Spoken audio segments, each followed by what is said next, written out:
Welcome to Author's Tales, where we go beyond the words and into the heart of the storyteller. Every book holds a story, but beyond the pages lies something even greater: the journey. The long nights, the countless rewrites, the moment when doubt whispers and passion shouts back louder. This is where authors share their truth, the struggles, the breakthroughs, and the moments that made them believe in their story. If you love a great story or dream of writing your own, you're in the right place. Because every book has a voice, every author has a tale, and the best stories, they don't just get told, they get lived. This is Author's Tales, where stories come to life. Good morning. Oh my gosh, Jen, what a pleasure. Thank you so much for being here today. Oh, absolutely. And good morning to you. Wow, I'm really excited to be here today. Yes, absolutely. And so we're going to be talking about your incredible book. And my gosh, I got to tell you, not only is it beautifully designed, right? The cover is great, but the words really what makes a big difference for me. Good. In reading it, it kind of like gave me of who you are and all the different things that you experienced, right?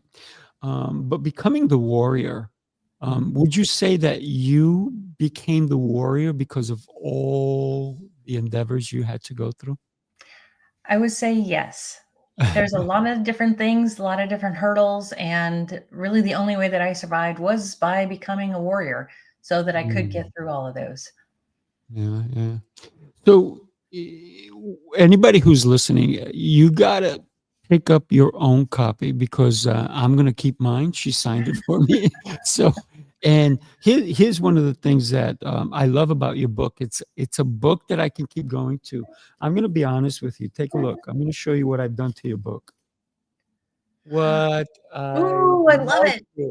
I even wrote, if you can see, I even wrote some of my ideas or my thoughts of what you were trying to tell me. So Oh, for great. me, it really it's a book that I will come to over and over again because it's not, you can read a novel, right?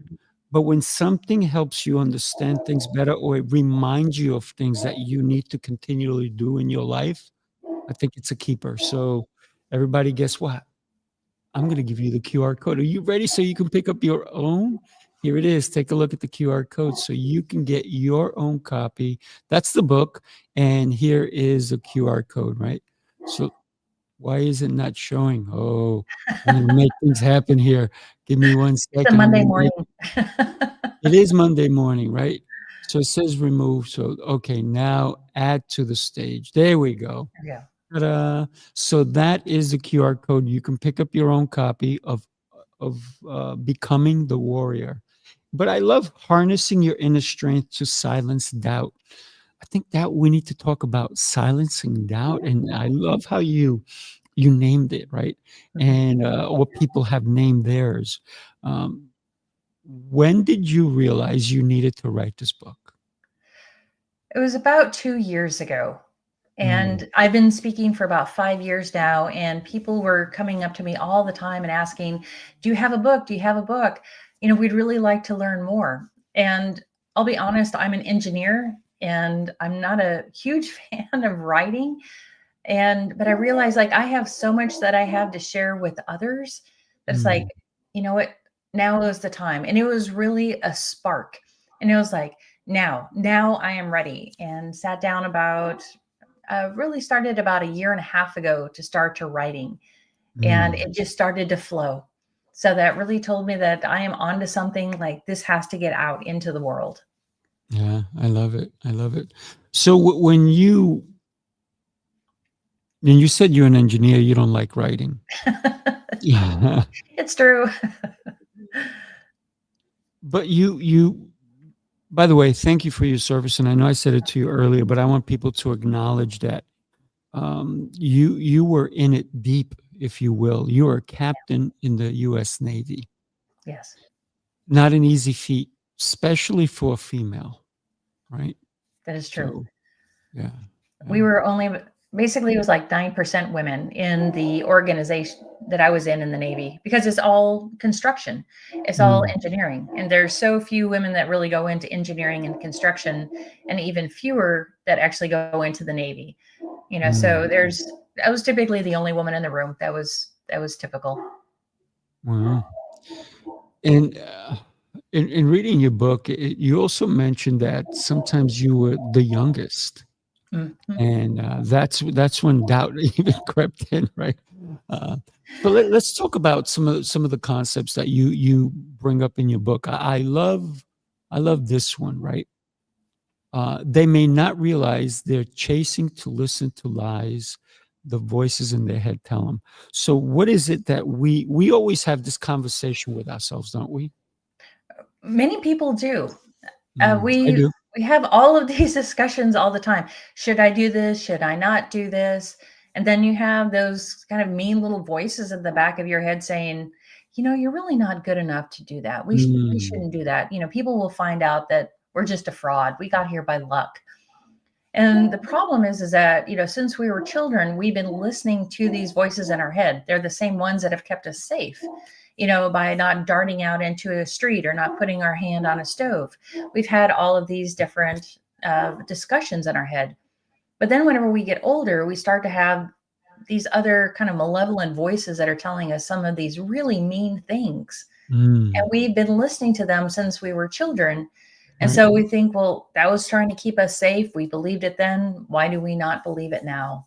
And there's so many people who listen to that and say, well, that must be the truth. I'm not going to go after whatever that goal, that dream, whatever it is, that's the next step, just because they're choosing to listen to those lies. So you're saying that sometimes we lie to ourselves? Oh, yes, absolutely. There's so many times, just think about it. Like you want to go do something and you're like, oh, I'm not ready. Mm, But you start to think about like really what you're trying to do. You've probably done something similar before. right. You probably have. But there's Mm, this little voice that's just like, it's just downright mean is what it is. And it's its own way of trying to keep you safe from failing. mm, Because in our minds we don't want to fail, and so a lot of times that voice is trying to say, well, if you do this you're going to fail, but if you just listen to me you won't fail. right. And so that's why a lot of times we don't go after things. Mm. Oh, I guess it also helps if somebody else keeps telling you you're gonna fail, you're gonna fail. So you like, oh, you Mhm. start to believe the outside lies too, not just the internal ones, right? Oh, absolutely. I call them the naysayers, the Mm, people who are basically the like, you know honestly, a lot of times it's our loved ones. right. It's our, they're like, oh, you can't do that. you know they're also just trying to, keep you where you are, keep you in your status quo, keep you from trying something new. Yeah. And then there's sometimes it's your boss. Like I've had a couple of bosses that were just downright mean, and they would tell you, hey, you're not good, you need to do better, and no matter what you do you just can't live up to their expectations. And so you hear this over and over again, and it starts to get ingrained in you, and you start to think to yourself, maybe I am not good enough.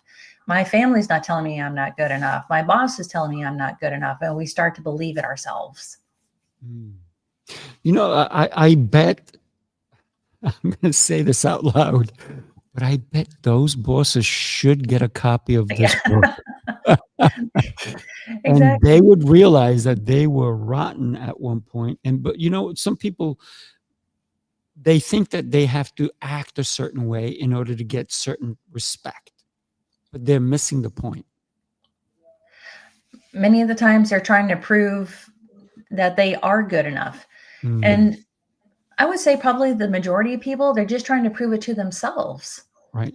Like the people around them accept them for what they are, but they're trying to prove to themselves that they're good enough to be in that position.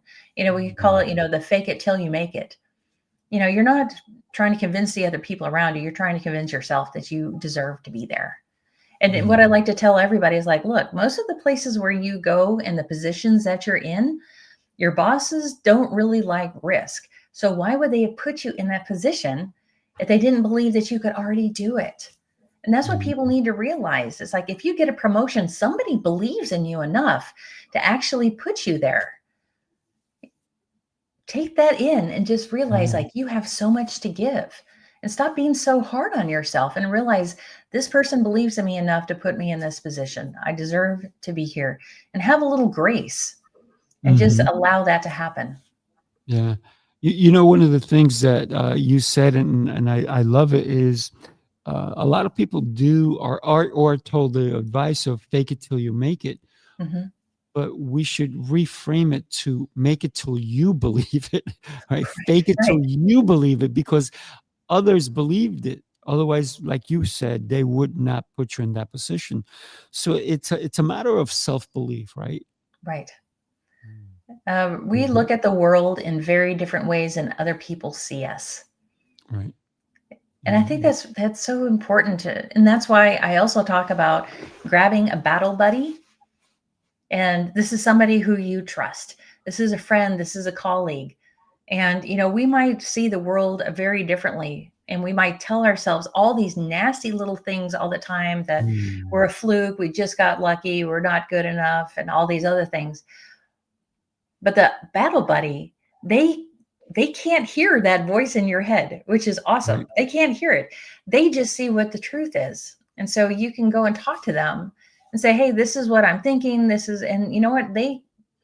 They'll tell you what the truth is. So go out and Mm. find a battle buddy. Find that person who will give you the truth in those times when you think like, "I don't know if I can actually do this," because they'll probably tell you the truth. Maybe you need to shore up some of your defenses. Maybe you need to do something additional in order to get to that next rung. They can help you get there. Mm.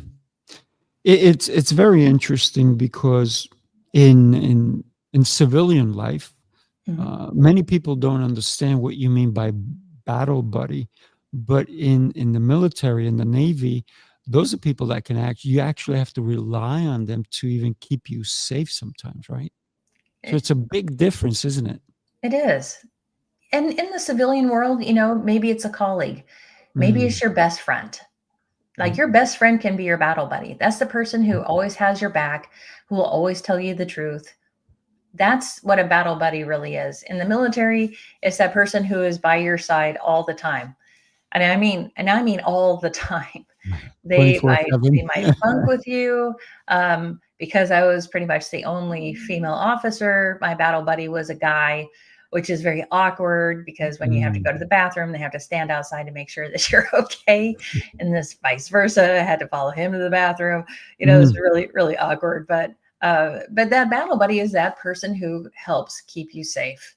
They're the ones that mhm, always know where you are, but more importantly, they're the ones that can help you remain accountable for whatever it is that you have to do. mm. And so in the military, you are given a battle buddy, right? You don't get to choose, or do you get to choose? A lot of times you do get to choose. Uh, Mm, there's just sometimes where it's just like you just have to, whoever is nearby is your battle buddy. But I right. got to choose my battle buddy. We're great friends. We're still great friends to this day. Nice. I I even even in our civilian lives, when he was going through some pretty hard times, I was his battle buddy for that.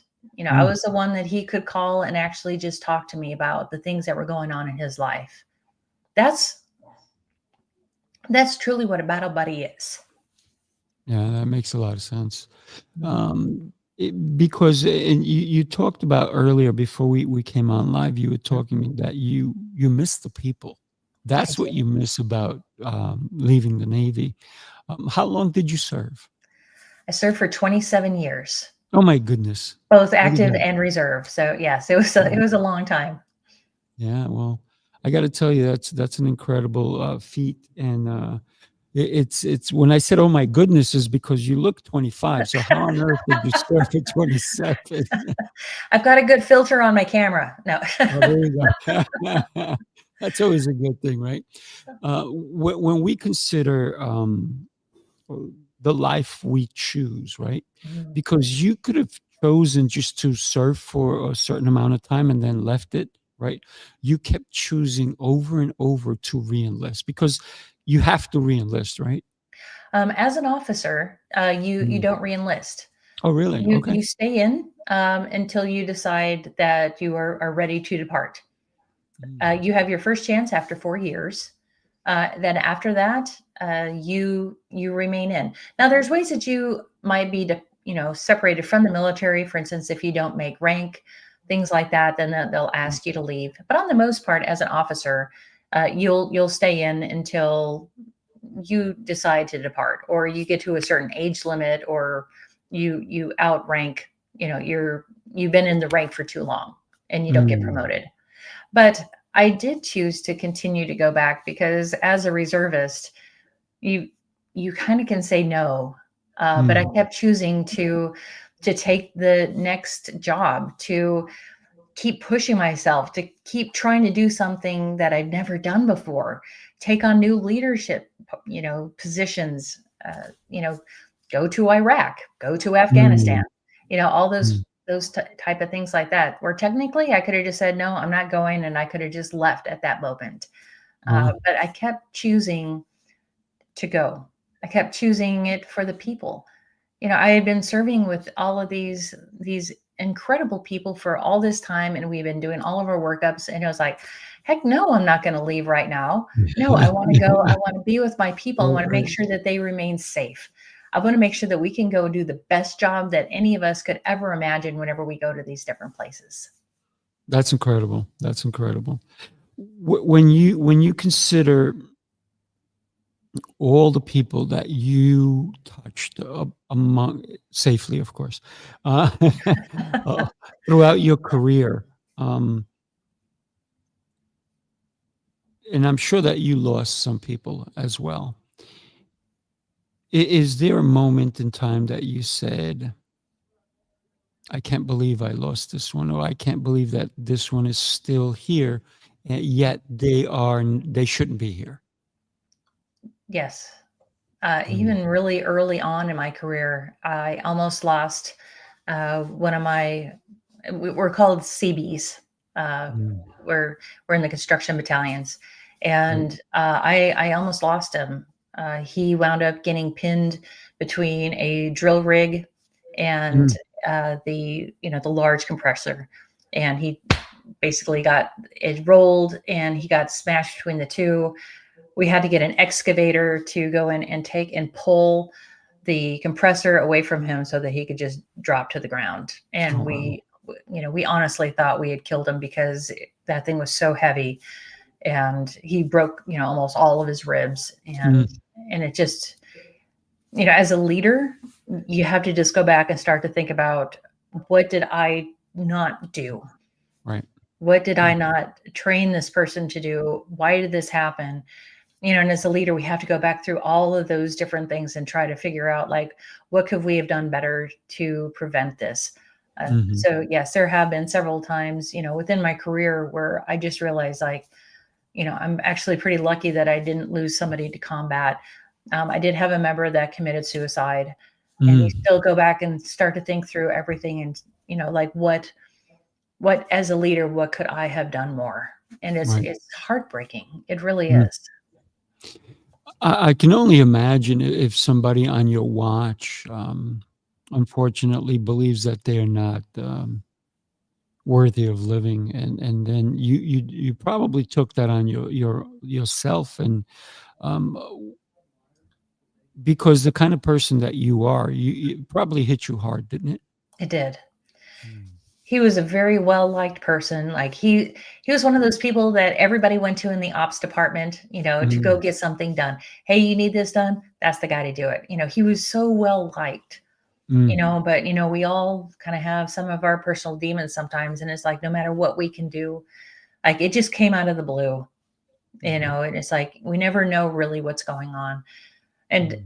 honestly, that's why so many of my good friends are doing things for veterans, because there's so many veterans that are, taking their own lives. As Right. we're coming up on Veterans Day, Yeah. please remember all of those that have served. And, there's a lot of things that are going on that we don't see. We don't Mm. see what's going on in people's lives. And, we don't judge them too harshly. Right. That's what we need to remember, that everybody has their own battles, their own demons that they're trying to get, past. So please, if you know a veteran, just tell them thank you. Y- Yeah. I think that's, the biggest thing. Cause like sometimes that's all people need. Yeah. Just an acknowledgement. And it's, and like I said to you earlier, that I get to live the life I live because of the service that you provided for us, for our country, for you've touched so many people, because you kept us safe. Right. Thank So you. thank you again. And so you talked about the inner voice. So let's talk Mhm. about that, because it's very interesting when we talk about and you put it this way, the voice of your inner critic sounds the same as the voice of the basic instincts that are designed to keep you safe. Yes. We are our own worst critics sometimes, aren't we? Oh, yes. Oh, we can be so mean to ourselves. Mm, Just the things that we tell ourselves. Like, would you yeah. actually tell that to somebody else? Probably not. But we Mhm. have these own thoughts, that keep coming up. Uh, that's what I find so interesting. And also, by the way, I am a nerd. I like to study neuroscience and I like to read up on it and try to understand, like, where do these mean little voices come from? So that's I think also a really piece of interesting science that's going on, is like, why do we even have these? And not Mm, everybody does. I mm, will tell you, probably the first part of my life, I didn't. Man, I was just going. Like, there was no stopping me. There's nobody that, don't tell me no. I'm going to go do it anyway. And then it was mm, just really started after the stakes got a lot higher. And also whenever I started having a few failures along the way, that's when the voices started to come up, and they mm, started to get louder and louder, the more stress that I came under. And like I said, a lot of these voices have come out of instincts. They've come out of our intuition, because that's what we were born with. yeah. And those are the things that kept us safe. But Mm, these other little voices are kind of coming out of that. And in their own way, maybe they're trying to be helpful, but again, they're trying to keep us from not trying anything new. They're trying to mm, keep us static, because that's the safest place to be. When we start to go outside of our comfort zone, when we start to try to grow and try to reach for something greater, that's scary. And so yeah. that's when you start to hear those voices start to say, you tried that before and you failed. You probably shouldn't do that again. That's Mm, when you start to hear, a lot of those voices start to come up. yeah, Can I yeah. ask, when did the voices start to talk to you? Oof. As a little kid, always. I've always had them. And it's very interesting because to me, when you just said not everybody has them, like, how could they not? Because they have choices, right? When we make a choice, I think we have that inner dialogue that we have is like, do I do this or do I do that? So I personally, and I'm not a doctor, but I'm thinking everybody makes a decision based on the communication they have with themselves. It's a yes or no, and Yeah. why, right? So me personally, I like being a nerd too, by the way. So, one of the things that you wrote when you were telling me about, when we were going to do this show together, Mhm. that you wind up trusting your inner critic so much that you believe the negativity sometimes that it does portray to you. So, how do you learn to hold it down or even turn it around? I'm so glad you asked. Uh, so as you were saying, like, you had that inner critic that was so loud whenever you were a kid. For Mm, me, I had this other voice that was like, yeah, let's go do it. So it's like, it was a completely different voice from the inner critic. And right. over time, my inner critic started to grow louder. And whenever I was at the lowest point of my life, I realized I had to figure a way out, because I Mm, was listening to all of that chatter, all of that meanness. And I felt like I had absolutely no self-esteem whatsoever. And I had to figure out how to get out of there. And so I started to remember that other voice.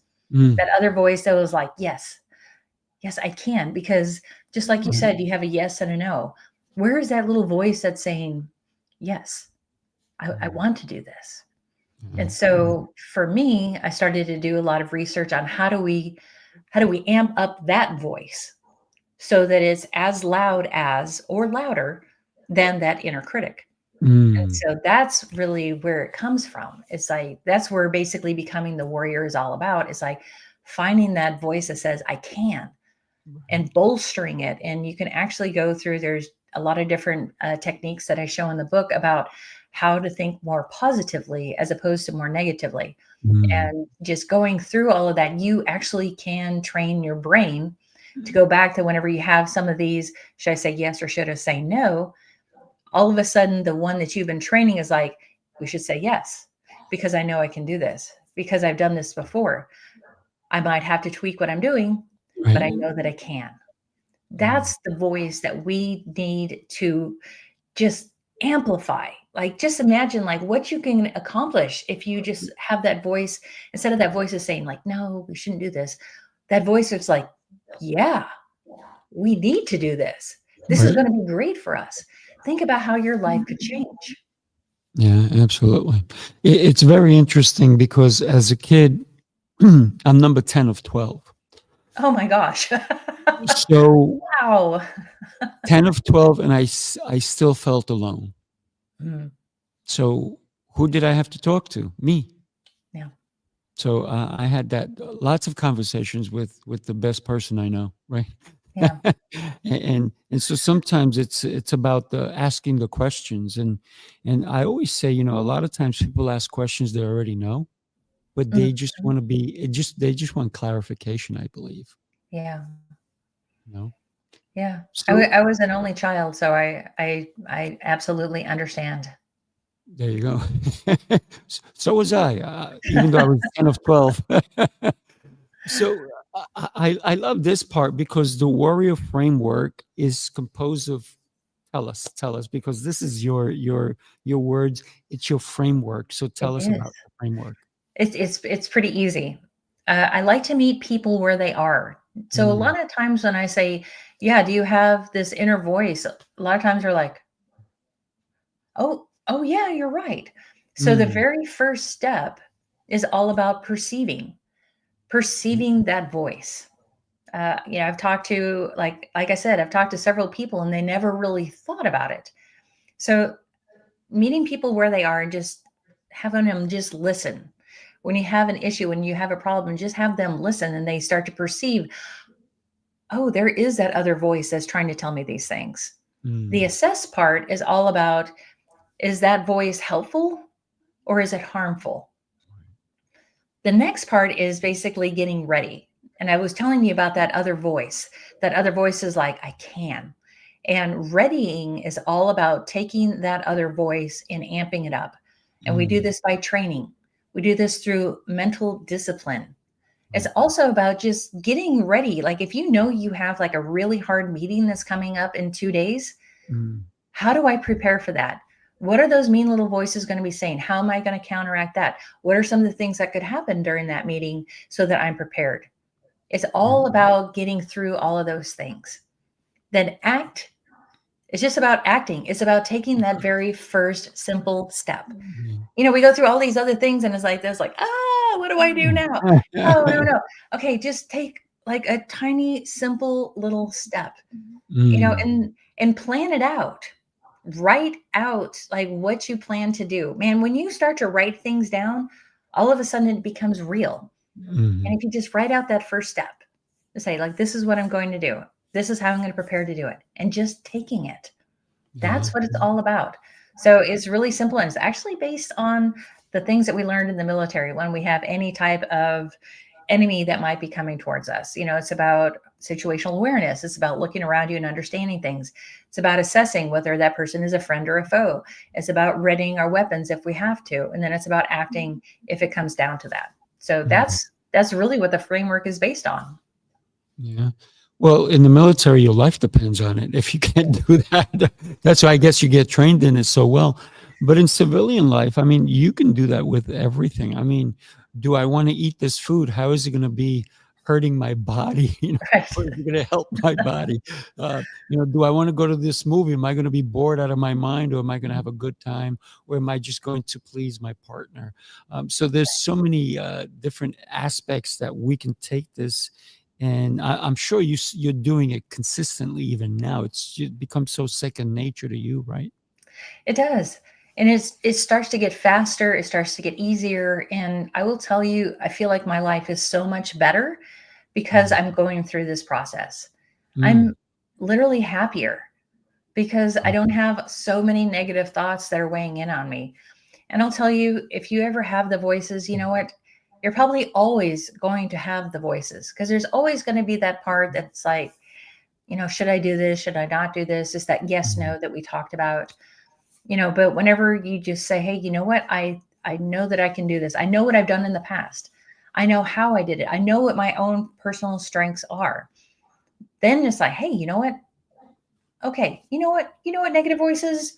Okay. I heard you. Mm. But you can go and sit back down again.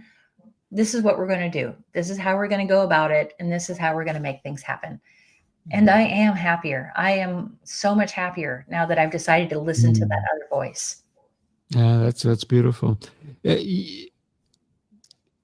In the old days, I think if you saw somebody speaking to themselves, you would think they were a little bit wacky. And when you talk about hearing voices, a lot of people go, "That's schizophrenia." But wait a minute, not necessarily, right?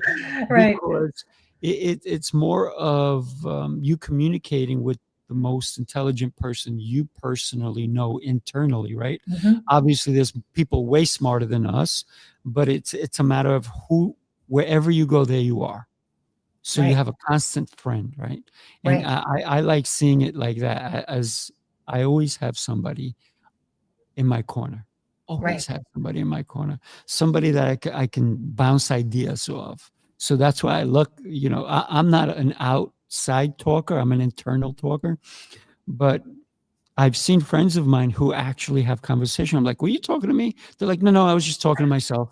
I'm like, "Okay, but I heard you, so maybe I'm in this conversation now." Well, So even yeah, please go ahead. Go no, ahead. no, no, go ahead. I'm listening. Well, even if you just verbally have some affirmations and Mhm, you physically say them, what you're telling yourself these things, you're boosting yourself up. That goes a long way. So the people who are having mm, their internal conversations externally, maybe right, that's how they go through and solve their problems. We all have mhm, these different ways that we can do it. There's no one way. And right. and that's what I love about it. Well, I've heard 1,000 times that when you think it, it's great, but when you say it, you're hearing it twice, because Oh you yeah. heard it in your mind and then you're hearing it through your ear. And writing it is way deeper. And you talked about writing it before because it helps you assess ideas, right? So a lot of times I will take like scraps, pieces of paper. I'm not kidding. I will write everywhere on envelopes. I will write on I've got scrap. stickies. I will do I've things got on look at napkins. I will, but then later on, I found one of the coolest tools, and it's a remarkable too. But it doesn't have to be that. It could be anything. But the remarkable two saved me because I used to have 5 journals. wow. One was just as fast as I can write. The other one I would think about it and write more. And then until the final one is I would take all those thoughts and put them together. But now I can do that in one place. I don't have to go looking for all these different journals. So that's the only reason I spend the money on it, because it wasn't necessarily cheap, but it was so worth it. And so when we talk about even when we say things to ourselves, one of the ones that I love that you brought up, and that it's what if. Right. Talk to us There- about that. There's a whole family of what ifs. Mm, And a lot of times when people are trying to figure out, who actually is talking in their brain, I go back to the what ifs.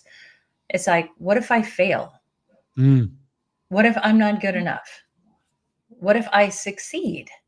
There's right. all these different ones. And so you can start to narrow down where where are your voices coming from. So many people are realizing that they have imposter syndrome. They don't feel like they got to their position because they earned it. And so they start to ask themselves, what if I'm not good enough? What if I'm not worthy?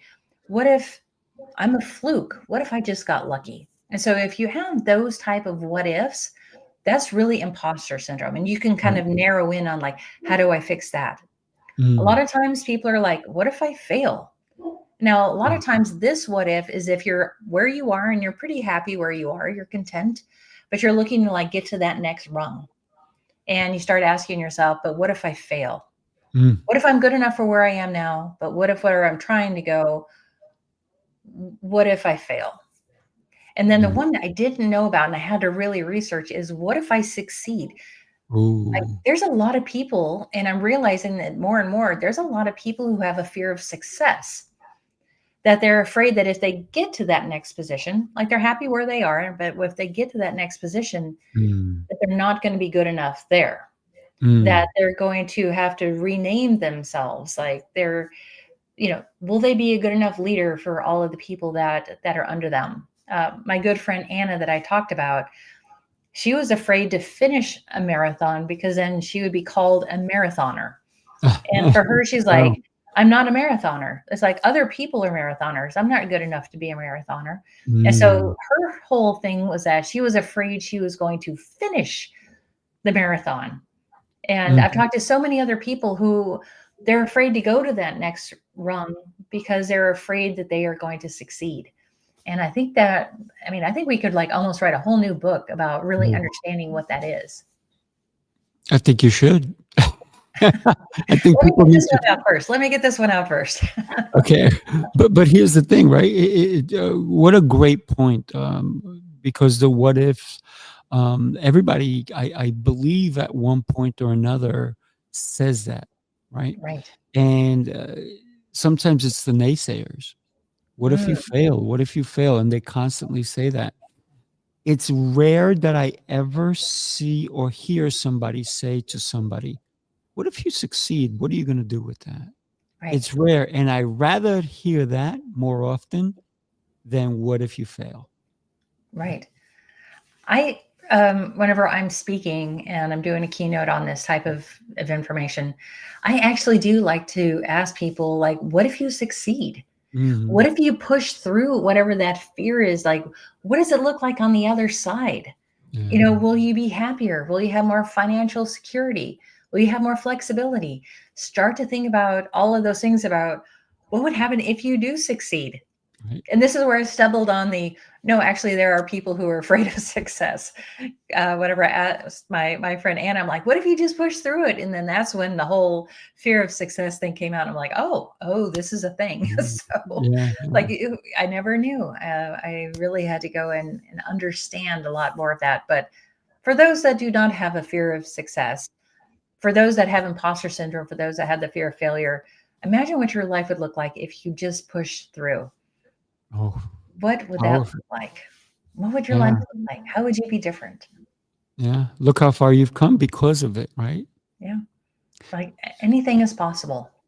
Yeah. I wanna talk about another point that you brought up, prior to this is everyone has an internal warrior, right? But even think about the fact that it's not that everybody has an internal warrior fighting you, but fighting for you, Right. right? And that's that voice that says, I can. It's Mm. that voice that says, hey, you know what? You can do this. It's the exact counterpoint to that mean little voice. That's the one that we have to create that's stronger. We can Mm. do this through, like I said, training. We can do it through discipline. We can Right. do it through, a whole other, set of, looking at what are your wins? What are the things that you've done that are great? What are your internal strengths? What are the things that you've already accomplished? And if we go through this, and really it takes about 28 days, that's what most neuroscientists recommend. If you go Mm. through these positive, looking at your wins, looking at your accolades, looking at your strengths, and go over this over and over, what happens is that it starts to rewire the neural networks within our brain, which is Mhm. so cool. That Mhm. instead of thinking all these negative thoughts, Now we're starting to go towards the positive, and that's where the warrior lives. The warrior lives in that positivity. And if we start to rework the neural networks within our brain, that warrior gets stronger. That warrior gets louder. So when you have that nasty little voice telling you you're not ready, all of the work that you've done over the last 28 days of going through and understanding all of those strengths, all these things you've already done, that voice is able to come out and counteract it and say, hey, no, we are ready. We've done this before. We're prepared. We know what we need to do. That's what that inner warrior is. It's that voice that says, I can. Yeah, I love that. So you call the voice sometimes, and it's very funny to me when I read it in your book, when you call it the mean little voice. Yes. Right? Yes. Is it always mean, or is it just sometimes it's mean? Sometimes it's very sly. Sometimes it is mean. We can be the worst critics for ourselves, and sometimes it's mean. But it has a cousin, and that's the sneaky little bastard. So, some people call it procrastination, but there's a difference. What you have the mean little voice, who's that one who's like telling you all these nasty little things. But then there's also this one that's saying, maybe we shouldn't do this right now. Let's go do something else. And the way to tell it from procrastination is, for procrastination, it's like, okay, well, I just don't have time to do this right now for whatever reason. The sneaky little bastard is all about trying to steer you away from the path that you need to take in order to get to what you need to do. So for instance, if you need to make a hard phone call to a client. Now, the sneaky little bastard will tell you that, now's a really good time to go and clean out the dishwasher. Because it's hard. Like, you don't want to call that client. And so it comes up with all these other little excuses like, oh, you know what, maybe we shouldn't do that right now. Let's do something else. Let's go clean the office. And so what it does is it diverts you from doing what you really need to do. So you have the sneaky little bastard who's trying to divert you, and you have the mean little voice who is just flat out mean. So if you notice across the screen, you see sneaky little bastard bigger and mean little voices smaller going across. So there's a reason I did that. It's just to amplify what you're talking about, because a lot of people don't realize, right? The sneaky little bastard is bigger than you thought, right? Right. So it's kind of funny. And so think about the. And so here's a question for you from Mandy. Hey, Mandy, what's your relationship with risk when it comes to all about what we're talking about? That's a good question, by the way. I love this question. I'm an engineer, and so a lot of times we deal more with risk. So if you start to think about risk, what it is the consequences of a failure and the probability of the failure. So that's what risk is. Like, if you want to get back into, what it is in, engineering and business. And so instead of thinking about failure, like, oh, I'm going to fail. Okay, that's either a yes or a no. But if you think about risk, start to think about what are the consequences in case you might fail, and what's the probability? And a lot of times we're like, oh, we're going to fail. It's going to be horrible. What's the real probability that you will fail? Right. A lot of times it's very rare that you might have a colossal failure. So what you do is you go and you set up backup plans and things like that. So if you know the risk is going to be high, just make sure that you have some kind of safety net. But don't think about just failure as like a yes or a no. Start to think about, yeah, you might fail, but you have a very small percentage of a probability. There's a lot higher probability that you will succeed. And so instead of thinking about just failure, think about risk, and think about what your risk tolerance is. And even if it's high, doesn't mean you don't do it. Just set up a backup plan in case you do. So we go back to the warrior framework, if you will, right? Because now you're going to go back to perceiving what the risk is, assessing the risk, Right. readying for the risk because it may or may not happen, and then you still need to take action. So I love the warrior framework. Thank you for sharing that with us because it's so important in so many things.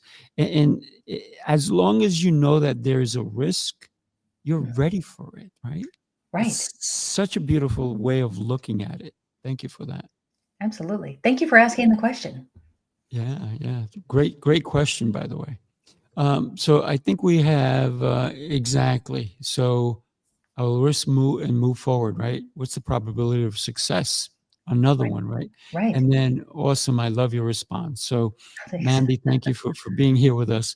It has come to that time that I got to tell you, Jen, I love every time you and I have had a conversation. It is so impactful, so great. And I cannot wait to see you in person, by the way. So you are going to be celebrating Veterans Day. Yes. How are you going to do it? One of the things that we love to do is we go to our Veterans Day parade here in our little bitty town.